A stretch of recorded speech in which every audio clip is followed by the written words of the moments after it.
I do not consider this show Latent as any type of Q products बेचने के लिए शाहरुख खान का use किया जाता है। आपको गाली गलौज देना है, कैसे देना है, गाली गलौज देके यूट्यूब में करियर कैसे बनाना है, ये अगर आपको सीखना है, अगर तुमको लग रहा है कि तुम वहां जाके एजुकेट हो रहे हो, देन दैट इज अ लाई। इनमें से कुछ भी हो सकता है, हमें जजमेंट नहीं पास करना बियर बाइसेप्स पे। तो फिर कंट्रोवर्सी हो गई, social media main stream media में बस यही भरा हुआ है। इस चैनल पे तो ऐसे वीडियोस बनाते नहीं है, तो क्या फिर हम भी व्यूज के लिए यही करेंगे? अब ऐसा बिल्कुल नहीं है। कुछ आपके साथ बहुत इंपॉर्टेंट पॉइंट शेयर करूंगा जो क्रिटिकल थिंकिंग से रिलेट करता है, आपके individual and societal understanding and growth के लिए बहुत इंपॉर्टेंट है। बियर बाइसेप्स एंड लेटेंट के ऊपर हम उतना डिस्कशन नहीं करने वाले, लेकिन कुछ लोग इस चैनल पे पहली बार थंबनेल देख के आए होंगे, तो चलो उनके लिए भी मसाला दे देते हैं। तो 1 मिनट के अंदर मैं अपना ओपिनियन आपके साथ शेयर कर देता हूँ। आज पूरा भारत लेटेंट को क्रिटिसाइज कर रहा है, लेकिन मैंने उसको बहुत पहले ही क्रिटिसाइज किया था। इट्स प्योर फूहड़पना, गाली गलौज करना, एक दूसरे का मजाक उड़ाना। इट इज इक्विवेलेंट टू कि टीनेज में बच्चे अभी है, दुनियादारी समझ रहे हैं और इस तरीके की बातें कर रहे हैं। अभी मतलब दिमाग जो है रिफाइंड नहीं हुआ है। ऐसा नहीं है कि डार्क कॉमेडी पसंद नहीं है, बस मेरे हिसाब से वो डार्क कॉमेडी है नहीं। डार्क कॉमेडी कुछ लोग करते हैं जो एकदम पंच अप करते हैं, बड़े टॉपिक्स पे बात करते हैं, सोसाइटी को चैलेंज करते हैं, मतलब एकदम जिसे कहते हैं कि सोच के परे। I do not consider this show Latent as any type of comedy show. अब बियर बाइसेप्स का जो जोक है, अनफॉर्चुनेटली मैंने सुन लिया, इंस्टाग्राम रील्स पे अब हर जगह पे ही है। Of course not funny, vulgar, अभद्र जिसे कहते हैं। तो क्या मैं बियर बाइसेप्स को सपोर्ट कर रहा हूँ, उसके अगेंस्ट में हूँ? तो मैं उसके जोक के अगेंस्ट में हूँ। अगेंस्ट में भी क्या मतलब, इट इज इररेलेवेंट, एकदम बेकार सा, मतलब समथिंग जिसके साथ मैं एंगेज नहीं करूंगा। बट दैट बीइंग सेड, देश में बहुत सारे लोग हैं जो इस तरीके से बात कर रहे हैं कि उसको जेल में जाना चाहिए, और कुछ लोग ये भी बात कर रहे हैं कि उसको सजा दे दो। ये सब मुझे नहीं पता इसमें से कितना फैक्ट है, ना मैं इसको फैक्चुअली ट्रैक करके अपना टाइम वेस्ट करने वाला हूँ। ब्रॉड लेवल पे बात कर रहे हैं। ये सब जो डिमांड है कि उसको जेल में भेज दो, दिस इज वेरी स्टूपिड, क्योंकि ये सब आ रहा है इमोशन से। इमोशन से इसलिए आ रहा है क्योंकि बियर बाइसेप्स एंड उसकी टीम ने पिछले 5 साल से अपनी आइडेंटिटी को, अपनी पर्सनैलिटी को क्राफ्ट किया हुआ है। भारत में, पूरे विश्व में फॉर दैट मैटर, एक राइट विंग की लहर चल रही है। उसके ऊपर राइड करने के लिए वैसी पर्सनैलिटी बनाई गई है जहाँ पे वो स्पिरिचुअलिटी की बात करता है, धर्म की बात करता है, महाभारत, अर्जुन, ये सब बहुत सारे रेफरेंसेस डाल के एक इमेज क्रिएट किया है। एंड उसके बाद जब ऐसी बात किया तो ऑफकोर्स बहुत लोगों के मन को चोट लगी है, एंड इसलिए शायद इतना सारा आउटबर्स्ट है। और भी कुछ कारण हो सकते हैं, कुछ वेस्टेड पार्टीज हो सकती है जो इस चीज को बिल्कुल पुश कर रहे हैं। बट ऐसी डिमांड करना कि इसको जेल भेज दो, that is an appeal to emotion, and justice system कभी इमोशन पे काम नहीं करता है। एंड ऑल्सो की जो पनिशमेंट है वो प्रोपोर्शनेट होना चाहिए क्राइम के हिसाब से। एंड इस केस में इनफ पनिशमेंट मिल चुका है, उसकी क्रेडिबिलिटी काफी कम हो गई है, उसके पॉडकास्ट का वैल्यू हेंसफोर्थ कम हो जाएगा, कितनी सारी ब्रांड डील्स चली जाएंगी। तो I think that is it. उसके बियॉन्ड इंपॉर्टेंस देना इज नॉट वर्थ इट। एक और बात है जो कुछ लोग बोल रहे हैं कि मेन स्ट्रीम मीडिया हो गया, पॉलिटिशियंस हो गए, वो इस बात पे इतना हंगामा कर रहे हैं, जबकि देश में इतने इंपॉर्टेंट मुद्दे हैं जिसके ऊपर बात होनी चाहिए, जिससे मैं एग्री करता हूं। एज लॉन्ग एज वो बात आइसोलेशन में आप देख रहे हो कि आप मेन स्ट्रीम मीडिया को एंड पॉलिटिशियंस को क्रिटिसाइज कर रहे हो कि भाई कितनी छोटी बात पे तुम फोकस कर रहे हो in grand scheme of things. लेकिन अगर आप बियर बाइसेप्स और लेटेंट को सपोर्ट या जस्टिफाई करते हुए वो वाली बात कर रहे हो, then that is whataboutery. दोनों बातें अलग अलग है। गवर्नमेंट मीडिया को अकाउंटेबल होल्ड करना for doing valuable work is one thing, और यहाँ पे जो इन्होंने किया है उसको सपोर्ट करना या उसके अगेंस्ट में बोलना, that is a different thing. लेकिन फिर मुझे भी हिपोक्रेटिकल कह सकते हैं कि यार इतनी इंपॉर्टेंस नहीं देनी चाहिए, तो तुम क्यों वीडियो बना रहे हो? तो जैसा मैंने कहा कि मैं इन लोगों के ऊपर वीडियो नहीं बनाना चाहता हूं, बट इससे एक बहुत इंपॉर्टेंट पॉइंट है जो आपके साथ डिस्कस करना बहुत जरूरी है। तो जिन्होंने थंबनेल मसाले के लिए क्लिक किया था, तो वो यही तक था। आपको सिर्फ वही चाहिए तो आप यहाँ पे वीडियो छोड़ के जा सकते हो। लेकिन अगर लाइफ में इंप्रूव करना है, अपने सोच का दायरा बढ़ाना है, अपने क्रिटिकल थिंकिंग को एनहांस करना है, तो ये वीडियो एंड तक देखना, शायद तुम्हारे लिए लाइफ चेंजिंग हो जाए। आपको 100% कुछ सीखने को मिलेगा। कुछ फिलोसॉफिकल पर्सपेक्टिव्स है जो मैं आपके सामने रखना चाहूंगा। आपके लिए जो इंपॉर्टेंट बात है उसको करने से पहले ये समझते हैं कि बियर बाइसेप्स ने ऐसा जोक क्यों क्रैक किया। 2 हाइपोथेसिस है मेरे दिमाग में। सबसे पहले तो उसकी पीआर टीम के साथ बैठ के ये स्ट्रेटेजिकली प्लान किया गया होगा कि वहां पे जाके कुछ ऐसी बात करनी है। उसका रीजन जो मैं सोच सकता हूं वो ये है कि उनका चैनल एक लेवल पे है, ठीक ठाक ग्रोथ हो रहा है, लेकिन ब्रेकिंग द बाउंड्री वाला ग्रोथ नहीं हो रहा है कि 5 मिलियन है सीधे विद इन फ्यू मंथ्स वो 10 मिलियन तक पहुंच जाए, कुछ इस तरीके का ग्रोथ। उसके लिए something out of the box had to be done. तो कोलैबोरेटिंग विद समवन जिसकी ऑडियंस काफी अलग है, एंड उस एनवायरमेंट पे जाके जहां पे सो कॉल्ड डार्क ह्यूमर हो रहा है, वहां पे कुछ ऐसा बोल दो कि समय की ऑडियंस को लगे कि वाह यार ये तो मतलब समय से भी ज्यादा डार्क ह्यूमर करता है, मतलब सपोर्ट करते हैं इसको। So that could be one thought process. And the second thing is कि उसने अपने इंडिविजुअल कैपेसिटी पे एक्ट किया। Then it's simply a question of intellect कि उसको लगा कि this is something worth saying, कि ये काफी अच्छा जोक है, चलो मैं इसको मार देता हूं। Which is not a very smart thing of course, but उसको समझ में आया कि हाँ चलो ये बोल देते, कुछ तो एकदम धमाका ही कर देंगे। अब इनमें से कुछ भी हो सकता है, हमें जजमेंट नहीं पास करना बियर बाइसेप्स पे, बस हम ये हाइपोथेसिस दे रहे ताकि हमारा अगला पॉइंट ड्राइव हो, विच इज कि इसी थॉट प्रोसेस से भारत का सबसे बड़ा पॉडकास्ट भी निकलता है, और जिससे इंस्पायर होके 80-90% ऑफ द अदर पॉडकास्ट भी वही टेम्पलेट फॉलो करते हैं। Which brings me to the first point of the day.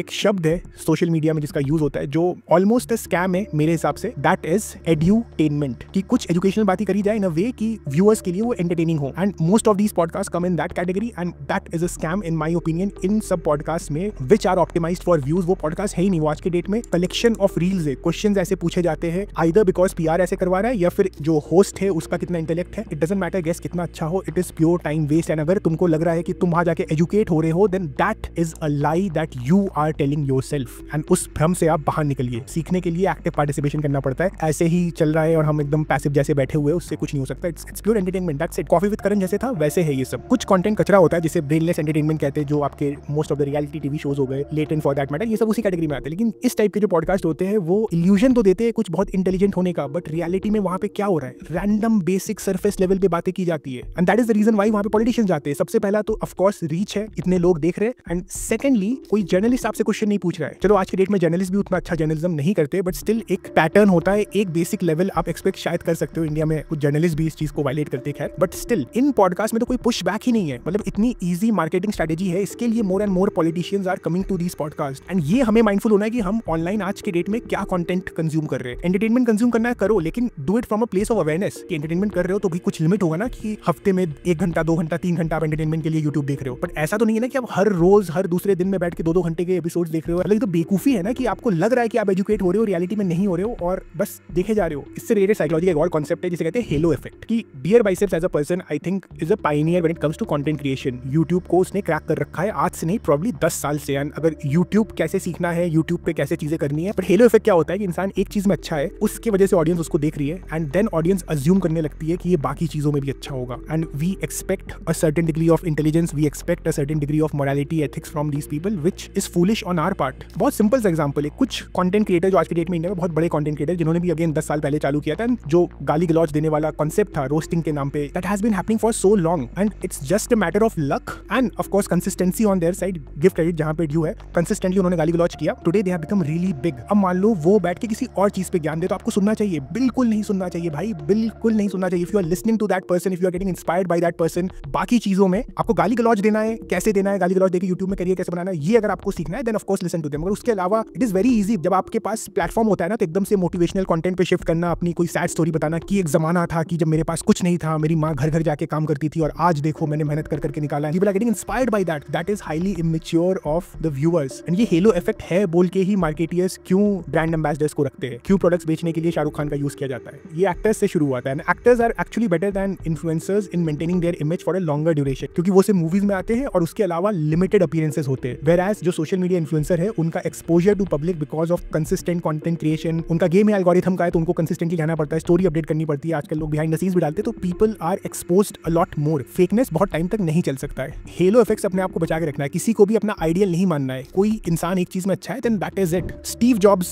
बहुत इंस्पायरिंग पर्सनालिटी है, स्टीव जॉब्स, लेकिन इंस्पायरिंग पर्सनालिटी किस चीज में? माइंड ब्लोइंग प्रोडक्ट्स क्रिएट करने के लिए। लेकिन इसका मतलब ये नहीं है कि हम स्टीव जॉब्स से जाके रिलेशनशिप एडवाइस लेंगे, इसका मतलब ये नहीं है कि हम स्टीव जॉब्स से जाके फिलोसॉफिकल एडवाइस लेंगे। एक और चीज है, मैं कुछ टाइम पहले एक बुक में पढ़ रहा था जहां पे प्रोड्यूसर्स एंड कंज्यूमर्स के बीच के पावर डायनामिक्स की बात हो रही थी, कि कोई भी प्रोड्यूसर जब कुछ प्रोड्यूस करता है तो एक इनहेरेंट डिजायर कह लो, एंड इन सम केसेस और मोस्ट केसेस में ग्रीड भी होता है कि ज्यादा से ज्यादा उसका जो प्रोडक्ट है लोग कंज्यूम करे। ऑफ कोर्स कुछ प्रोडक्ट्स ऐसे होते हैं जिससे कंज्यूमर्स का भला होता है, but at the same time कुछ प्रोडक्ट्स ऐसे होते हैं जो बस मार्केटिंग के माध्यम से लोगों को बेवकूफ बना के कंज्यूम करवाया जाता है। ये फिजिकल प्रोडक्ट हो सकता है, सर्विस बेस्ड प्रोडक्ट हो सकता है, या फिर कंटेंट भी हो सकता है। एंड क्योंकि कंज्यूमर अपना टाइम, एनर्जी, पैसा देता है प्रोड्यूसर को, it creates a power imbalance between the two. But consumer के पास में ये चॉइस है कि वो कहां पे इन्वेस्ट कर रहा है। ये अवेयरनेस कंज्यूमर के पास होना चाहिए, एंड दैट कम्स फ्रॉम आत्मज्ञान, रिफ्लेक्शन, क्रिटिकल थिंकिंग, फिलोसफी। और इन सब की कमी की वजह से ही ऐसे प्रोड्यूसर्स राइज करते हैं। अगर एक अवेकेंड सोसाइटी हो जहां पे लोग रिफ्लेक्ट करें, माइंडफुल चॉइसेस करें, तो ये जो लोग हैं ना, जिनको सर पे चढ़ा के रखा गया है, मिलियंस में फॉलोअर्स है, ये लोग कहीं नहीं दिखने वाले। ये इतने सर पे चढ़े इसलिए हुए हैं क्योंकि इनके फॉलोअर्स बिल्कुल ही इग्नोरेंट है। अपने टाइम का लोगों को वैल्यू नहीं है, इसके लिए अपना टाइम और अटेंशन इन लोगों को बांट रहे हैं और इनको इतना ज्यादा इंपॉर्टेंस मिल रहा है हमारे समाज में। अब बात कर लेते हैं सेंसरशिप की। तो मैं सोशल मीडिया पे सेंसरशिप के खिलाफ हूँ। उसका रीजन बहुत सिंपल है कि social media despite all it's flaws, despite all the कचरा, इंडिविजुअल्स को पावर देता है अपना सत्य रखने का, अपनी कहानी शेयर करने का। They are meaningful content creators जो वो कहानी, वो सत्य रख रहे हैं जो मेन स्ट्रीम मीडिया में या कहीं और कवर नहीं हो रहा है। They are artist, amazing artist है जो सोशल मीडिया का यूज करके अपने आर्ट को हम तक पहुंचा रहे हैं, क्योंकि मेन स्ट्रीम में डिस्ट्रीब्यूशन इज डिफिकल्ट एंड कुछ लोगों के पास में ही वो पावर है। So social media in that sense is very democratic in nature. तो अगर सेंसरशिप लगता है तो वंस अगेन आप सोशल मीडिया के ऊपर में भी किसी एक ऐसे शख्स को या ऐसे बॉडी को बैठा रहे हो जिसके पास में ये पावर है कि क्या पास हो और क्या पास ना हो। That being said, her social media platform में कम्युनिटी गाइडलाइंस होती है जिसके माध्यम से वो लोग कंट्रोल करते हैं कि कुछ गलत या कोई ऐसा कंटेंट जो माइनर्स को नहीं देखना चाहिए उन तक तो नहीं पहुंच रहा है। एंड इससे रिलेटेड जहां तक लेटेंट की बात है, I am not sure but I was watching this video from fire D'Souza. YouTube has a policy where every creator has to self-certify their own content when they put it up. You're asked, is this content for 18 and above, or can everyone watch it? And it appears in this case that Samay Raina, who owns this channel, had not clicked 18 and above and allowed for this content to be viewed by everybody. That is a problem. तो अगर ऐसा है तो YouTube की तरफ से उनके against में एक्शन होना चाहिए, but there should not be anybody governing this. अच्छा, मान लो सेंसरशिप लगाना भी है तो उससे रिलेटेड एक फिलोसॉफिकल थॉट चैलेंज आपके सामने रखता हूँ। जो सेंसर करेगा, मान लो कोई बॉडी है, कोई पर्सन है, सबसे पहले तो ज्ञान होना चाहिए कि क्या सेंसर करे क्या ना करे, तो ये अपने आप में ही कितना बड़ा आस्क हो गया। सेकेंडली, उसको निष्पक्ष होना चाहिए, एकदम अनबायस्ड, कि ऐसा ना हो कि उसका पॉलिटिकल इंक्लिनेशन एक साइड है तो दूसरे साइड के कंटेंट पे ज्यादा सेंसर लगा रहा है, which is again such a big thing to ask from someone. And lastly, power से करप्ट ना हो। एग्जांपल फूड फार्मर का ले लो कि वो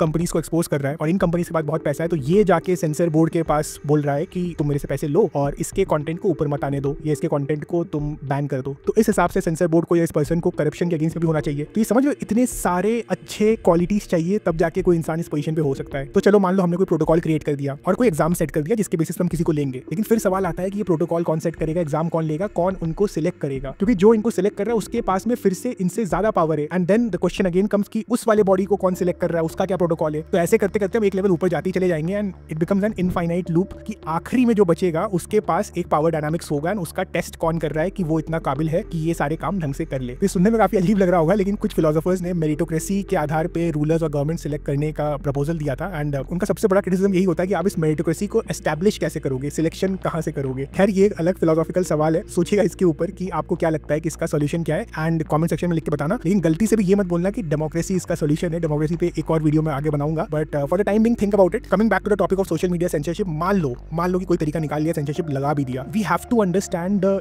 distribution of media has change drastically. पिछले 10-15 साल में जिस हिसाब से मीडिया का डिस्ट्रीब्यूशन चेंज हुआ है because of internet, web 2.0 specifically and social media, it is very different from what it used to be earlier, जब टीनेजर्स के पास में only option was television, movies, जहां से ये सब प्रकार का सोच और कंटेंट उनको मिलता था। Now it has changed drastically. तो जितना भी सेंसरशिप लगा लो, इट इज ऑलमोस्ट इम्पॉसिबल कि टीनेजर्स माइनर्स के पास ये सब कंटेंट ना पहुंचे। इनफैक्ट आई विल आर्ग्यू कि जो भी ये पूरा सेंसरशिप का प्रोसेस होगा, ये इंटरनेट के प्रोग्रेस से हमेशा पीछे रहेगा, इंटरनेट के वाइल्डरनेस से हमेशा पीछे रहेगा। Amount of data that is being generated on internet पर सेकंड इज इनसेन। आप कोई प्रोसेस लगाओगे सेंसरशिप का, जब तक उसको आप सोच के एस्टैब्लिश करोगे तब तक इंटरनेट का कंटेंट एंड इंटरनेट 100 कदम आगे चल चुका होगा। ऑलरेडी एआई आ चुका है। It's very difficult to control media nowadays. Internet उस सेंस में डेमोक्रेटिक भी है and at the same time उतना ही वाइल्ड भी है। देन द क्वेश्चन इज कि टीनेजर्स को, यूथ को ऐसे नेगेटिव इन्फ्लुएंस से बचाया कैसे जाए, एंड उसका एक ही सही जवाब है जो मुझे पता है, जो मैं शेयर करूंगा। उससे पहले जो यंग पेरेंट्स है, जो भैया दीदी लोग हैं, इन लोगों को टेक सैवी होना पड़ेगा, इनको सोशल मीडिया सैवी होना पड़ेगा, जस्ट टू अंडरस्टैंड कि हो क्या रहा है। बहुत ही नोन केस स्टडी है कि जब तक अमेरिका में कुछ पेरेंट्स को समझ में आया कि क्यों उनके बच्चे एक्ट आउट कर रहे हैं, क्यों उनके बच्चे मिसोजिनिस्टिक टेंडेंसीज की तरफ जा रहे हैं, तब तक एंड्रयू टेट भाई साहब ने इन बच्चों को इन्फ्लुएंस कर दिया था। And this is just one example, there are multiple examples of bad influences on internet. इसको कंट्रोल करने का there is only one true method which is applicable to teenagers, youth and for that matter everyone. आप उसको spirituality कह लो, critical thinking कह लो, reflection कह लो, लेकिन that is building true character. अपने को ठीक करना है ताकि बाहर का जो भी नेगेटिव इन्फ्लुएंस हो वो हमें इंपैक्ट ना कर सके, क्योंकि उसमें पोटेंशियल है लोगों की इनसिक्योरिटीज को जड़ से हटाने का। And once that happens then people will know कि हमारा टाइम कितना वैल्यूएबल है, हमारा पैसा कितना वैल्यूएबल है, हमारा अटेंशन कितना वैल्यूएबल है, and then people will be more mindful कि हम कहां पे ये सब इन्वेस्ट कर रहे हैं। एंड जिस दिन ये हो जाएगा उस दिन इस टाइप के इन्फ्लुएंसर्स, इस टाइप के टीवी शोज, इनका दुकान बंद हो जाएगा। एंड लास्टली इस वीडियो में एक पॉइंट बोलना चाहूंगा मैं, again it's about Beer Biceps, की उन्होंने इतना लंबा करियर बनाया यूट्यूब के ऊपर and then just one appearance and probably just one line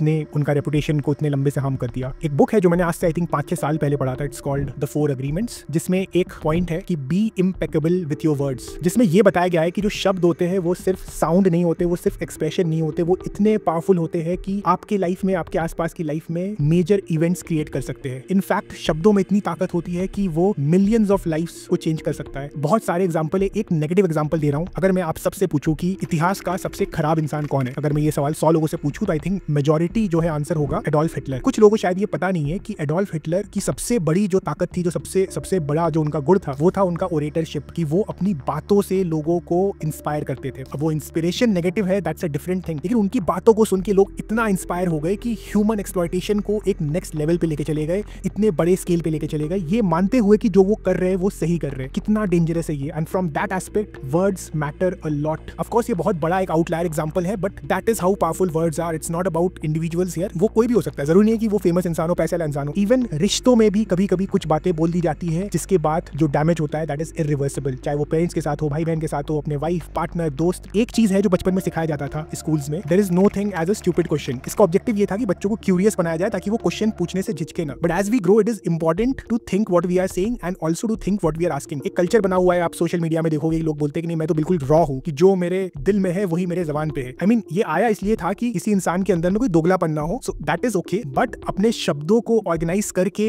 ये सोच समझ के कि आप किससे बात कर रहे हो, आप किस जगह पे हो, उस जगह पे क्या बात सही है क्या बात गलत है। अदरवाइज ये बहुत ही स्टूपिड है कि दिमाग में जो आया और पट्टे से बोल दिया, इसमें कुछ नहीं होगा, लोगों की मूर्खता एक्सपोज होगी। अगर कोई बोलता नहीं शिवम एडल्ट्स को भी क्वेश्चन पूछना तो अच्छी बात है, ऑफ कोर्स अच्छी बात है यार। इस चैनल में तो हम काम ही यही कर रहे हैं कि लोग सवाल पूछे। सबसे पहले सवाल खुद से पूछो, try to come to the answer from yourself. आलसी मत बनो कि हर चीज जो दिमाग में आ रहा है पटपट बोल दे रहे हो, अज्यूमिंग कि नहीं मैं तो दिल का बड़ा अच्छा इंसान हूं। नहीं, take that effort of organising your thoughts and being mindful of the situation where you are in and then saying things and then asking things, that is very important. तो इस बुक में जो शब्द इम्पेकेबल यूज हुआ है उसका background बताया कि इट मींस फ्री फ्रॉम सिन। सिन का मतलब रिलीजियस सिन नहीं है इस बुक में, उसका मतलब है something which goes against yourself. कुछ ऐसी चीज बोलना जो तुम्हें हार्म कर दे एंड इवेंचुअली तुम्हारे आसपास के लोगों को हार्म कर दे। Essentially taking responsibilities for your action. Of course मैं ये नहीं बोल रहा कि मैं परफेक्ट हूं या आप परफेक्ट हो, या फिर परफेक्शन अचीव भी हो सकता है, but we can all try to be a better human and a better human is someone जो हमेशा ये कोशिश करता है to act from a place of awareness. I hope this video was helpful to you. Please comment करके जरूर बताइएगा। इस चैनल पे हम ऐसे ही क्रिटिकल थिंकिंग टॉपिक्स के ऊपर डिस्कशन करते हैं एंड अगर आप नए हैं then consider subscribing and thanks to everyone who supports this channel and